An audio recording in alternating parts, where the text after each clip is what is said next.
Will come to order. We're here today to receive testimony on 5 bills addressing Indian water rights settlements, 4 related to settlements, and 1 focused on the broader challenge of how do we finance them.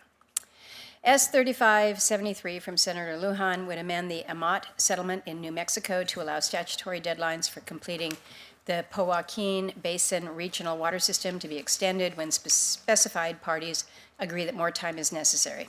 This is meant to prevent the settlement from failing due to construction delays. S-3617 from Senator Kelly would ratify the Yavapai Apache Nation settlement in Arizona. It would confirm their right to 4,610 acre-feet of water annually and authorize approximately $1.04 billion for the Craigian-Verdane pipeline, a drinking water treatment plant and transmission system, and a tribal settlement trust fund. And then S-4368 from Senator Padilla would ratify the Agua Caliente Band of Chihuahua Indian settlement with the Coachella Valley Water District and Desert Water Agency. It would confirm the tribe's right to produce or use up to 20,000 acre-feet of groundwater annually from the Indio Subbasin, provide funding to implement the settlement, and authorize federal land transfers.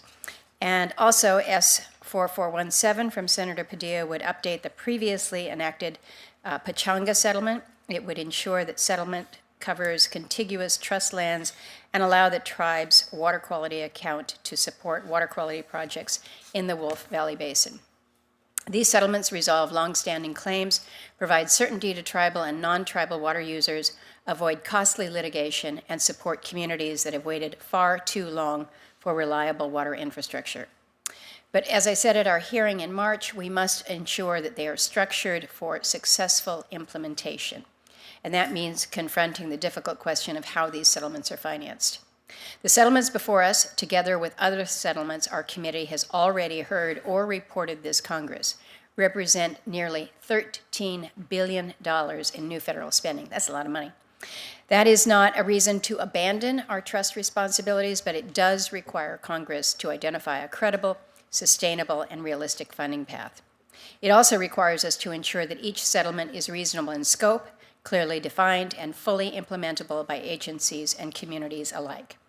We must be confident that the infrastructure commitments, timelines, and costs are achievable, and that we're not creating obligations that exceed practical or fiscal capacity. Through the bipartisan infrastructure law, Congress provided a once-in-a-generation investment of $2.5 billion to complete previously enacted Indian water settlements. That funding was historic and it was necessary, but it is now fully exhausted and will not be available to address the settlements now awaiting congressional action. In 2010, the stars aligned for passage of the Claims Resolution Act. Senators Kyle and Baucus, both members of the Finance Committee, helped bring together the settlement package and a budgetary offset that included an extension of customs user fees.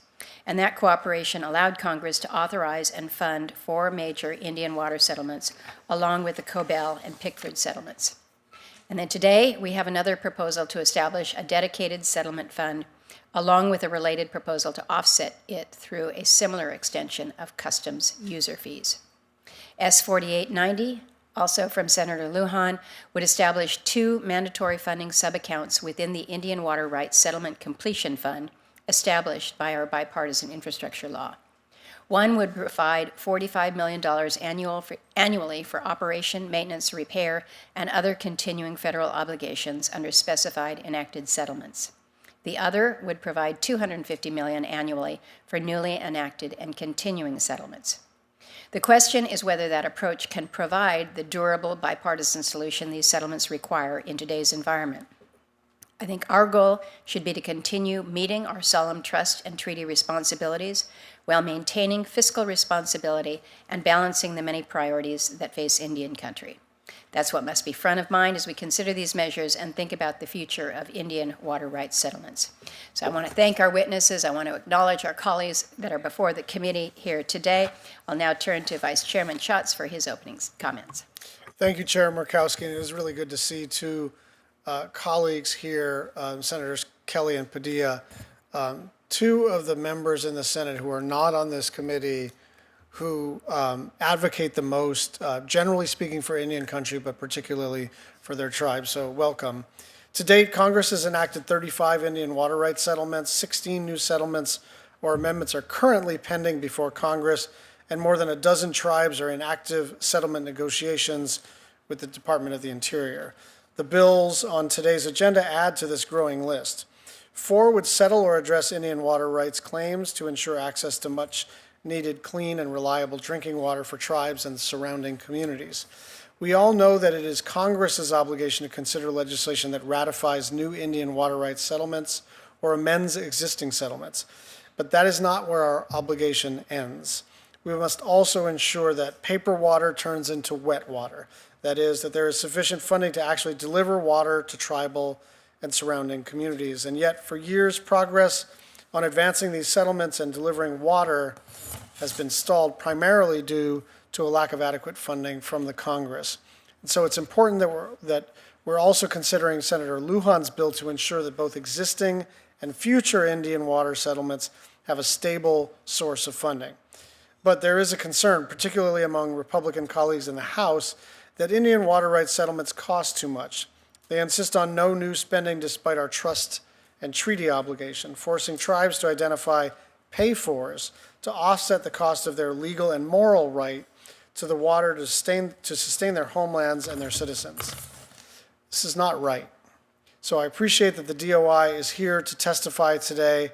As a party to all Indian water settlements, it is vital to have the department's views on the record, especially on the cost.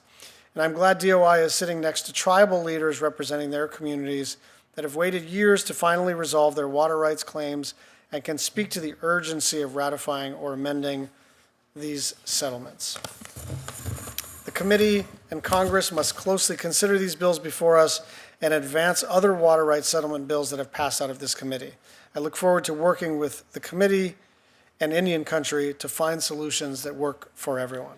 I want to thank the chairman for convening this hearing and our witnesses for being here today.